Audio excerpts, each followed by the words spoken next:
Welcome to the ladies of Tellico Village. My name is Joan Dorsey, and this show features interviews with some of the most fascinating and talented women living right here in Tellico Village. I know you'll enjoy today's remarkable lady. Her story is special, her life has been remarkable, and I feel so honored to have her here today to share it all with us. Sit back and enjoy this episode brought to you by the volunteers at Tellico Village Network. This is the ladies of Tellico Village, and before I introduce today's guest, I have to tell you why I'm holding this lovely little doll on my lap. This doll is an official Sonja Henie doll. Sonja Henie was born in Oslo, Norway, and she skated all her life. By 1988, she had won more gold medals than any other skater. The interesting thing is, Sonja Henie never skated in the Ice Capades, but today she is ice skating. I like to think of her as Esther Williams on ice. I'm going to introduce my guest now. Her name is Marcia Chaffee, and she, unlike Sonja Henie, skated in the Ice Capades. She has a very unique story about how and why she became an ice skater, but I'm going to let her tell you why is your story so different than probably everyone that skated in the Ice Capades. How did you get there? I got there from age 4. My mom was a ice skater, and she taught skating. She was in the Ice Capades, which is a subsidiary of Ice Capades before Ice Capades ever came, and I skated all my life. Okay, let's pick it up then where your mom was skating. Mm-hmm. And she met your dad. Correct. How did that come about? So my mom was doing an Ice Capade show, ice cycles, in a hotel at dinner theater, and she was on a tank where they had dining tables all around, and she and 2 other cast members would skate and entertain the clients when they had their dinner. And so my dad was the general manager of the hotel in Philadelphia, and he took one look at her, and poof, they fell in love. I have a question about these small shows. Is it difficult for a skater to go from a piece of ice that's almost the size of a football field down to a tank in a hotel? Absolutely, but you train on it for a while, and usually you have time to rehearse, maybe 2 or 3 weeks before they actually take the show on the road. And they can actually fit 3 people on a tank? 2 safely, and then the couple would leave, and then the soloist would come on. So it's a total of 3 traveling. Plus, they also travel with their tank. They would set it up, right. Mom and Dad, of course, married, and I'm sure Mom didn't skate for a few years to have her family. You have a sister. I do. I have a younger sister who also skated. And your main teacher was, for a long time, your mom. Correct. Can you remember the first time Mom laced a pair of ice skates on your feet, took both of your hands, walked over to the ice, and set you down on that slippery surface? My first memory is when I was able to tie my own skates. It was like probably at age 6. I was very proud of that moment. Did you like skating immediately, or at first was it, I don't think I want to do this, Mom, it's slippery? Oh, I loved it. My sister and I, we just went off and skated. It was great. Your dad's work eventually took him abroad. Correct. So Mom continued to skate, and you guys went all abroad. Where are some of the places you lived in Europe? We lived in London, Walton-on-Thames, and Brussels for a period of 6 to 8 years. And how did Mom then, when you were still learning to skate, how did she find ice if you happened to be in somewhere and it was summer? Oh, we would go back to USA, and we would go to Lake Placid every summer and train. Now, did you skate with other skaters, or was it just you and your sister? Oh, it was this big summer camp in Lake Placid, and then when we practiced overseas, there were people also practicing. The rink in Belgium we had to drive to Antwerp, and it was in the middle of a velodrome, so there's always bicycles going around, and the rink was in the middle of that. You and your sister obviously went to regular school. When you were abroad, how did you get your schooling? In England it was quite easy, but in Brussels she enrolled us in a little French school, a Catholic French school. Did they teach you in English? Some classes were in English and some were mostly in French. How did that work? I survived. Did you? Okay. You did, and you got out of high school and you went to college. Yes, Tell yes. me about your college. So I went to Colby Junior College for Women. I graduated with an associate's degree in fine arts. At that point, I taught skating a little bit at Dartmouth because that was the closest rink. And then after that, I joined the show. Now the big question. How do you get into the Ice Capades? It can't just be because your mom skated for them. When you feel you're as good as any, and you'd probably seen some Ice Capades by then, how do you do that? So every Friday night at the Ice Capade show in the city they were hosting or showing, there were auditions. Okay. So my girlfriend and I decided to audition, and both of us got in. There's 3 shows in the Ice Capades: East Company, West Company, and Continental, back when I auditioned. And the new show, which was East Company, started in June, and we were in Atlantic City for 6 weeks. And is there, I'm assuming there's a contract? There is a contract. Are there some rules in that contract that people might be interested to know about? You could not gain more than X amount of pounds. You had 3 warnings, and if not, you were terminated. Tell me about your travel, because you went to different cities and different places. Right. We usually spend a week in a city. We'd travel on Monday, set up on Tuesday, and if we were terrible the week before, we would have a rehearsal for the following opening of Tuesday night. 2 shows Friday, 3 shows Saturday. So it was like a 8 show week. In the hotels, did you room with other girls? Did any of those, have you stayed in contact with any of those girls, like your roommates in college? I mean, yes. One of my dear friends is in Detroit, and she's now a coach. She's been coaching, so I see her every year at a competition. Okay. And they have a yearly get-together, Ice Capades, an annual reunion. What kind of staff do they have? Obviously, they have people who make costumes. They have coaches and people. Do they employ choreographers that come up with the routines and the themes for all these things within a show? Yes. During my tenure in Ice Capades, they had a live band. I believe they don't have it now. They also had wardrobe mistresses. They had orchestra leader. They had a choreographer that knew the show, but in the 6 weeks I was in Atlantic City learning the new show, there were 3 to 4 choreographers that actually created the numbers. Is there a period of time when, I know each season there's probably a new show? I mean, I've seen, I think, 3 in my lifetime, and they were all different. When they get the new show for the new season together, how long does it take to learn the numbers and to rehearse it? It's a good 6 weeks, and you have costume try-ons, wig try-ons. Do you have a dress rehearsal? Because the costumes, some of them could be very cumbersome. Yes, we do have a dress rehearsal, because just with the headpieces, because some of them are quite tall, and we had to go downstairs, so we had to make sure we didn't lose our balance. My first year, we had a coin about this big and this wide, and you had it like a shield, and it would spin, so we have to spin it and skate with it. Did you ever fall down during a show? It was in the precision number with 32 other girls, and we had, our wigs were on, and we had little coins. It was a coin number and little stars sticking out. I fell down, and as I was falling down, I took out another lady's wig that came off of her head.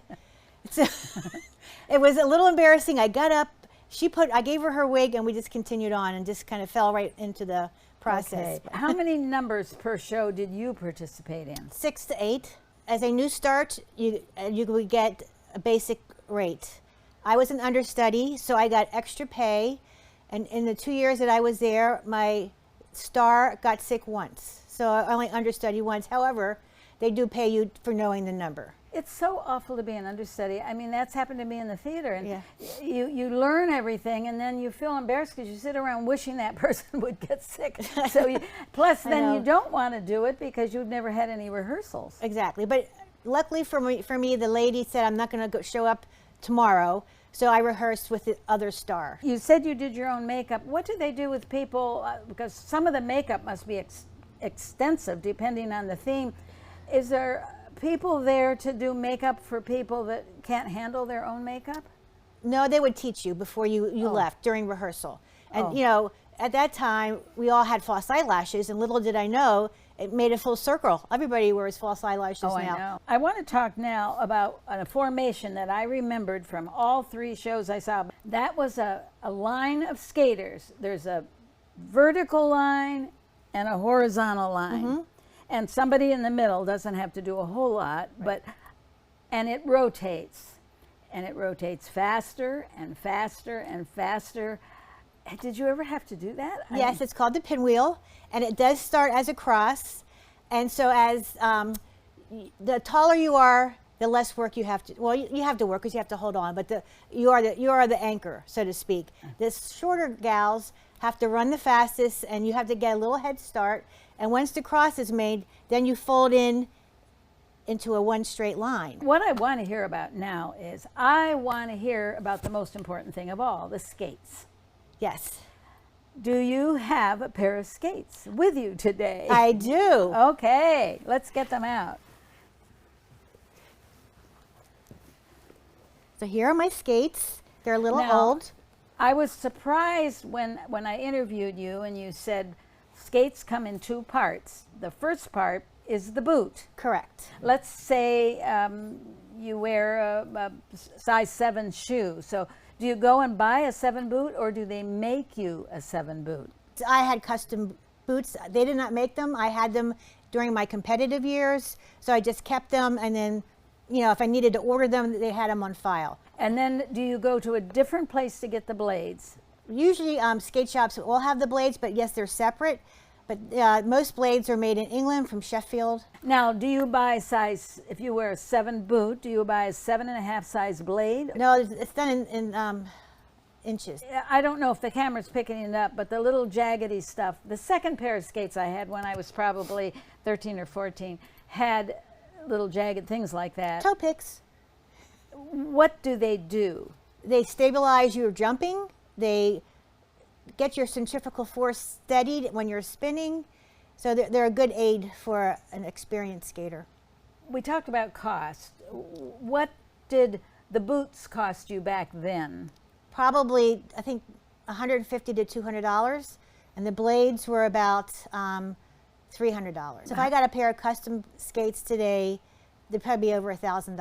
Wow. Yeah. How long does a pair of skates last you? If you're an adult, your foot isn't growing like when you Yes. were growing up. Hopefully a year to 2 years. I mean, if you don't gain weight, you know, don't have babies, so stuff like that. At a point in your life, you were single, but you went on a blind date. Tell me about that. One of my friends set me up. We went out to a dinner and a movie, and I thought, well, this guy is nice. I did not hear from him for 3 weeks and had thought, I don't think he's ever going to call me back. But he did, and after about a year, we got married. How did Prince Charming propose? We were going out to dinner, and he had just gotten his car cleaned up. The people at the oil change place did not put the cap back on. So as we were driving to our restaurant, I said, Tom, I think the car is on fire, because there was smoke coming out of the back. And he goes, oh my gosh, you're right. So we stopped in a parking lot, and luckily for us, there was a fire station across the street and put out the fire. But we continued on. We got another car, a friend's car, and we went out to dinner, and he proposed to me. And over 40 years later, we are still together. And you have a daughter. She lives in New York City. And she studied, you taught her to skate, but she was doing kind of two things. She was skating and doing what I did. She was dancing. Correct. Was it on point? No, it was modern jazz. Ultimately, she kind of made a decision, and she picked Dancing. dancing, which probably makes her very happy. But how neat it would have been if you had 3 generations of skaters. Yes. You have never left ice skating, though, because when you stopped skating competitively or in shows, you did what? I taught all through my life, 30 years. Tell me about judging. Is it the same in this country as it is abroad? Yes, we are under the jurisdiction of International Skating Union, and the U.S. figure skating is under that blanket. So we follow their rules, and we do have domestic rules for the lower levels. And I was surprised to hear, when I used to watch the Olympics, there were days when they did all their exercises like the figure 8, which you said they don't do the figure Correct. 8 anymore. But when you're judging their precision, when they do it like a dance and a costume with music, there's maybe 4 or 5 things they have to do within that. Yes, it's called the short program or the rhythm dance. There are 7 to 5 prerequisites that they have to do in that program. Once that is over, they do their long free skate. How do you travel to judge? Because it's all over the place. It depends. I can drive to Atlanta, and they reimburse for mileage, or they can fly you, and they reimburse for flights.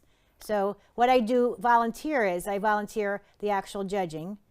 Okay. And then they do get you there, and they put you up, and they do feed you. Are they in big facilities, almost compared to where they did the Ice Capades? Yes, I was recently in San Jose judging U.S. Nationals, and it was in the SAP Center. Yes. So it's quite big there, and most nationals are held in fairly big arenas. And then Midwesterns are usually held in a smaller, maybe a college hockey type town where they have big seatings. How many people, when you see this on television, there's people sitting behind a table right on the edge of the rink's ice, and they all have pencils and pens, and they're all, how many people judge each of these people? At nationals, we have a full slot. We have 9 judges, then we have 5 technical panel people, and then there's 2 referees. What do the referees do? They make sure that nobody, no hairpiece falls on the ice. They would stop it. They time the numbers of the programs, make sure they're not over and under. Say you go to about how many of these a year? I do about 24 a year, but not big ones, little local, like grassroots competitions. And are those held in like public rinks or something? They Yeah, rent the space? yes, and the club usually And how do you hosts- know if the ice is as good as it is? The referee makes sure the ice is skatable, no matter where you are. If there's a public session beforehand, they make the ice. The referee will oversee to make sure there's no bumps or anything to smooth out to start the competition. Are you teaching currently or just judging? I cannot teach. You cannot receive money when you're a judge. So after 30 years, I just gave up teaching. Oh, okay. I'm just giving back to my sport.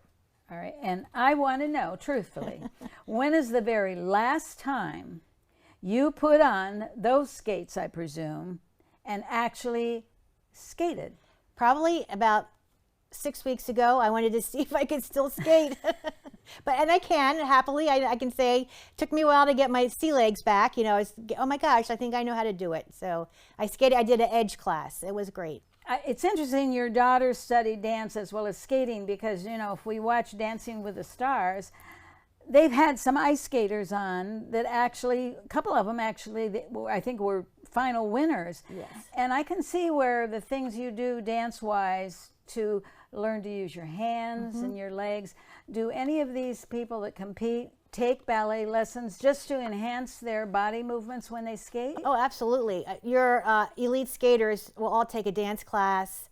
They'll get, I think Derek Huff from Dancing with the Stars choreographed a couple of our skaters' numbers. Oh, okay. Yes, yeah. All right. Well, that brings us to Tellico Village. And everyone that comes to Tellico Village always wants to know where you came from and when you got here. So where did you come from? I came from Westchester, Ohio, be 4 years in September. We were just looking to, my husband had retired and we were looking for a warmer place to live. And we happened upon Tellico Village, and I thought it was like a fairy tale in the mountains, with the lakes. And we loved it. We fell in love with it. There's so many activities and clubs and things going on. It's almost hard to schedule yes, a television interview. Truly. You can be busy every day of the week.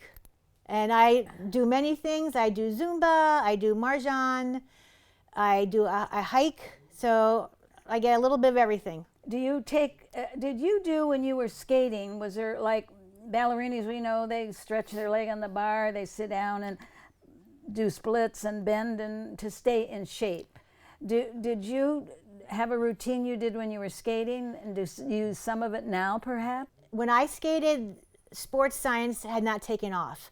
Nowadays, all the elite skaters use sports science to get ready for their programs, how they enhance their jumps and their spins. Not only do they have jump and spin lessons, they go with a sports science guy that will do a dartfish, will analyze the jump. So yes, there's a lot more technology now than when I skated.